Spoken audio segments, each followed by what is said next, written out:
Hello, I've got Tom O'Loughlin with me here, and we are going to be talking about principles in liturgy. So, are there principles in liturgy, Tom? Well, the funny thing is, most people, until very recently, would say there aren't. They judge liturgy either by saying it was in accordance with law, which is a rubrical approach. Have you done what the law requires? Another approach is to say, well, is it historically justified? Can you find it in the Bible? Can you find it in the past? So if it's there in the past, then it's good. And a third approach has been to judge liturgy by, is it beautiful? Now, the problem with all of these is that they don't get to the reality of what liturgy is as a performance of human beings today. The legal approach, you can have a very legally perfect liturgy, and yet it may fail completely to engage those who are taking part so that they achieve the object for which they're taking part. So it may be to help them understand something, and it doesn't help them to understand, though legally it's perfect. As regards the has it got historical justification, that's very good if you're engaging in some sort of apologetic fighting. Our liturgy is better than your liturgy. But it's irrelevant as to whether something was there in the Bible or in the 5th century or in the 15th century. If the people today find that that liturgy doesn't answer their needs. And likewise, there's the question of, is it beautiful? Liturgy should be beautiful, but of course there is no universal taste.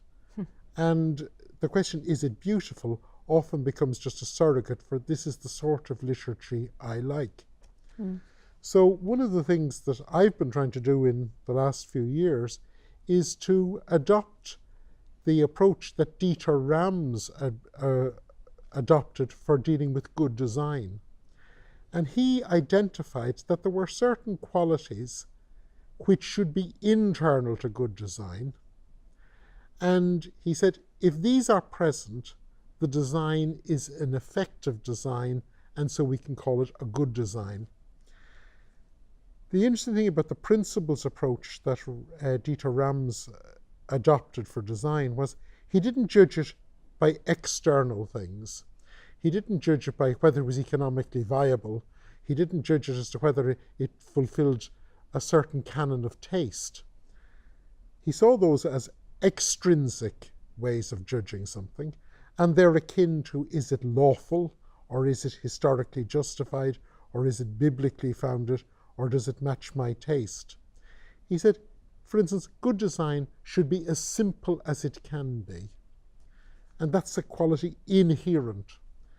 And so what I've been trying to do in research recently has been to argue that to assess liturgy, and that's something we will all do, either consciously or merely by walking and voting with our feet, is that we should try to identify certain intrinsic qualities to liturgy. So for instance, liturgy is part of the welcoming of God, the mission of God, the missio Dei. So therefore there should be a welcoming dimension to liturgy. By contrast, you can't have liturgy that is deliberately excluding, because for liturgy to be excluding, there is an implicit statement that God is excluding, and of course God never excludes the creation. Another example would be that while we all think liturgy should be beautiful, another way of putting that is liturgy shouldn't be cluttered. So liturgy should have an elegance that is a simple elegance, because we are always trying to understand ritual, hence the question, what does it mean, which has driven writing on liturgy since the Second Temple period and throughout the history of Christianity.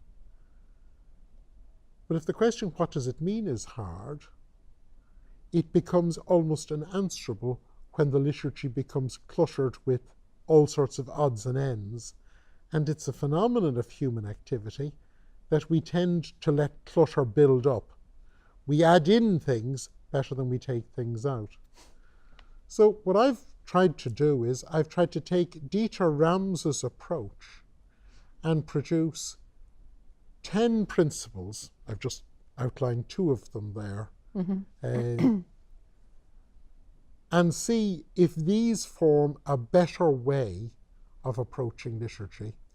Because I think if we can adopt a principles approach, whether you like the 10 I've given or not, it stops this endless argument that liturgy is just my taste versus your taste, and you can actually engage in a dialogue which allows you to see what you are trying to do, and then to see, is there a better way to do it? Thank you. And you have a forthcoming publication? Yes, I have written this in several articles. I've written on this topic in several articles, and you can find them on my Academia EDU site. But I've also produced this book. Okay, so this is The Rights and Wrongs of Liturgy, Why Good Liturgy Matters, with a beautiful chalice-shaped title. Thank you very much, Tom.